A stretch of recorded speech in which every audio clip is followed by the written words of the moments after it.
Il était une fois, dans un château de Provence, l'histoire d'une belle solidarité qui, un soir de fin d'été, permit qu'un peu d'espoir fut redonné à quelques familles du Var en difficulté. Mais avant que de vous conter cette belle épopée, un peu dans le temps, il nous faut maintenant remonter pour savoir comment les charmantes Éléonore parvinrent à convertir une pluie de plomb en une avalanche d'or. Vers 18 h, ce 17 septembre 2010, au château de Saint-Martin, comme un clin d'œil du destin, le ciel du Var vient de verser ses dernières larmes de pluie. Mais pour autant, aucun des inscrits au dîner-concert proposé par les Éléonores de Provence ne manque à cet appel à la générosité en faveur des familles sinistrées au cours des inondations du 15 juin dernier. On attend entre 270 et 280 personnes, c'est vraiment un grand succès, puisque on a lancé l'opération fin juillet, début août, et que là, en l'espace de 3 semaines, on a eu énormément de monde. On a dû refuser au moins 200 personnes. Donc, gros succès. Et on est très contente.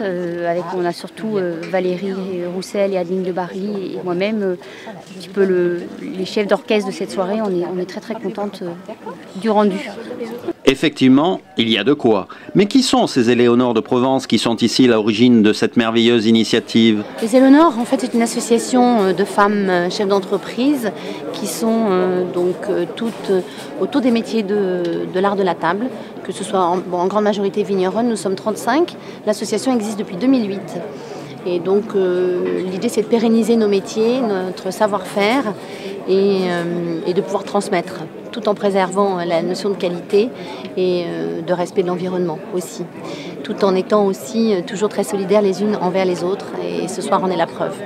Donc c'est véritablement une solidarité féminine qui s'est créée autour de cette idée de dîner-concert, reçue dans le merveilleux endroit qui est le château de Saint-Martin, où nous avions l'intention surtout de mettre un petit peu de lumière, une jolie lumière, puisqu'elle avait été évidemment très touchée par les intempéries.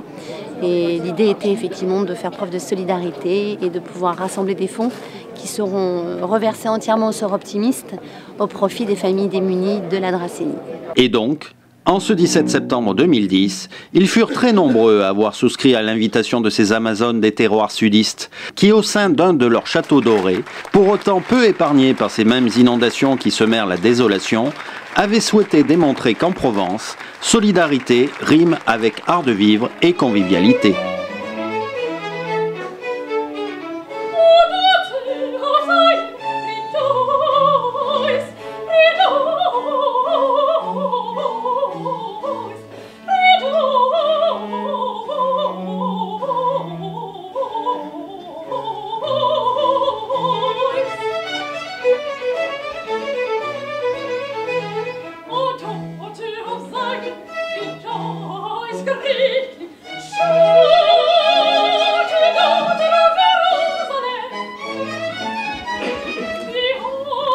Décidément, les Éléonores sont enchanteresses.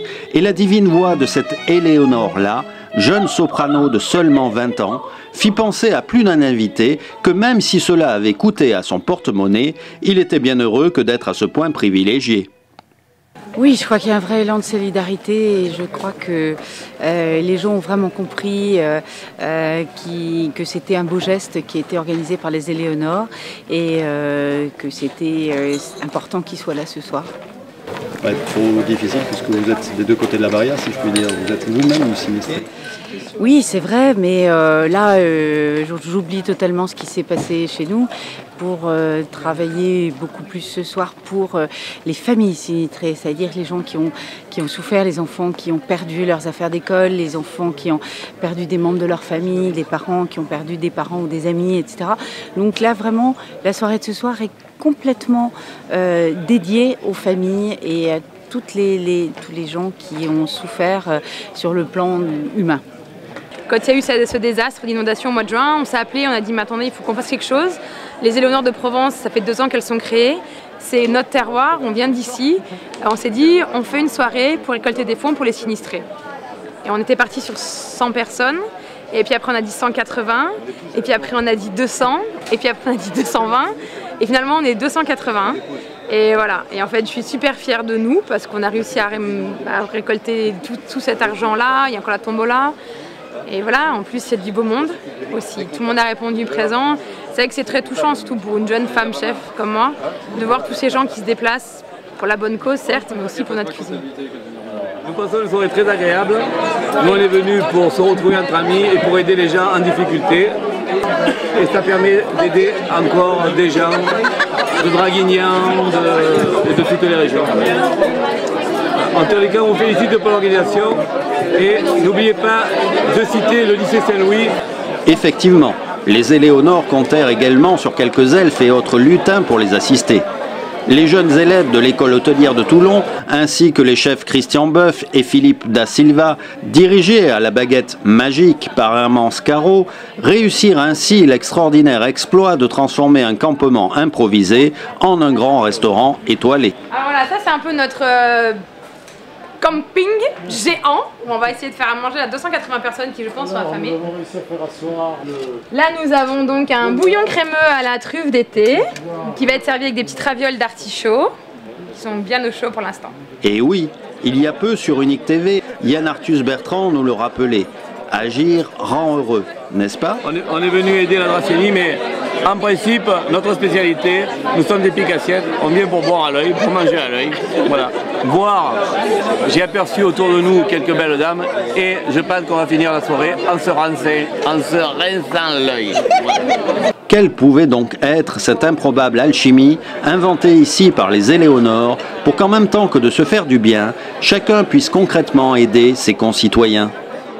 Nous avons aidé 20 familles là, mais les familles sinistrées sur Draguignan, je crois qu'il y a 2000 familles. Voilà, enfin sur la Dracénie peut-être 2000 familles. Je pense qu'il y a, dans les 2000 familles, il y a, je pense, au moins 5000 personnes, au moins. Et puis nous avons nos deux petits protégés, Maxime et Mélanie, qui ont l'un perdu son papa, l'autre son papa et sa maman. Et voilà, pour eux, on doit continuer. Notre objectif, de pas faire une action momentanée, éphémère. On a décidé, compte tenu de l'argent que nous avons déjà récolté, que nous allons récolter ce soir, parce que la somme, je pense, va être très importante. Nous allons faire une action sur de nombreuses années. Le club est engagé pour plusieurs années. Au royaume des optimistes, les Éléonores, pour sûr, en sont les reines. Mais qui sont donc ces soroptimistes de la solidarité auxquels les dons de cette soirée seront bientôt versés? Tout au long de l'année, nous faisons des actions, nous recueillons des dons pour les objectifs du SOROP. On dit le SOROP en abrégé. Le soroptimiste, nous avons des buts très précis dans ce mouvement. C'est la promotion du statut de la femme, c'est les droits humains, c'est l'éducation et la culture, et c'est le développement et la paix. Voilà. Notre priorité restant les femmes et les enfants. Ah, tout de même, il était temps d'enfin sauver l'honneur des hommes jusque-là effacé pour un peu mieux fertiliser la générosité de cette honorable assemblée par le biais d'une vente aux enchères à peine improvisée. Mais au-delà de toutes ces belles actions, dans quel état d'esprit se trouvait alors notre État face aux conséquences de ces inondations? Tout ce qu'on a demandé, on l'a eu quasiment dans l'instant. Le premier soir, à 17h, j'ai demandé le maximum d'hélicoptères. On a élitreillé, la plus grosse opération d'élitreillage par hélicoptère qui ait jamais eu lieu en France. 1400 personnes. On a eu jusqu'à 25 hélicoptères fournis par Paris, parce que c'est de Paris que partaient les ordres. Dès le lendemain, nous avons demandé des troupes comme il n'y en a jamais eu dans aucun département, sans doute, dans un cas de catastrophe naturelle. Nous sommes le premier département militaire de France, donc ça tombe bien. J'ai eu tous les moyens nécessaires, et je les ai eus pendant longtemps. Ensuite, nous avons demandé de l'argent. Pour les entreprises, par exemple. Le ministre est arrivé le lundi matin, le lundi soir, il signe un décret ou un arrêté ministériel, et l'argent était distribué aux entreprises directement dès le vendredi. Donc oui, on a eu tous les moyens, et c'était à nous de réagir le plus vite possible pour montrer que les moyens qu'on nous donnait, on les employait très vite. Vous êtes aidé aujourd'hui, est-ce que vous avez trouvé les aides du point de vue de l'État, du département, de la région?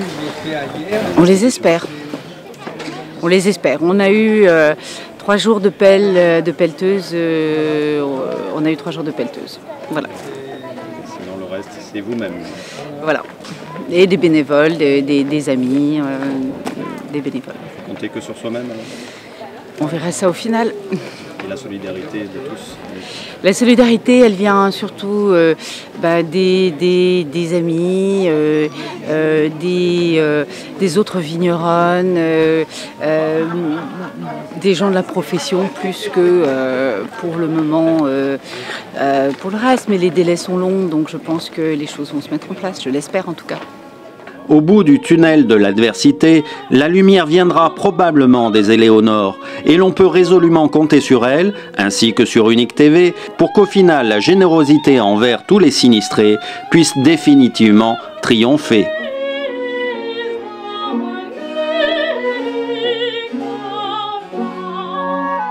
Au résultat, Paris gagné. Et nous voici donc rendus à la fin de ce premier conte des fées Éléonores qui, comme promis, surchangeait une pluie de plomb en une avalanche d'or. Cela se passe évidemment de commentaires, mais avant que définitivement me taire, j'aimerais pouvoir percer le mystère de ces Éléonores et de leur incroyable savoir-faire.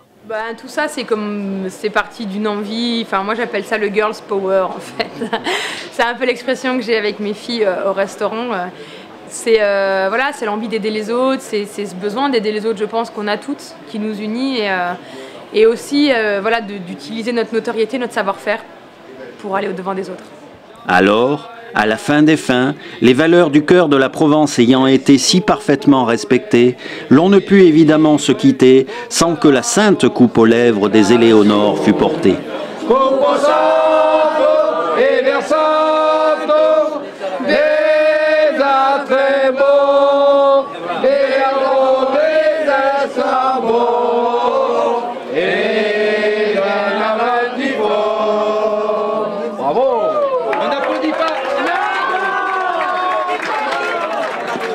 Merci d'applaudir.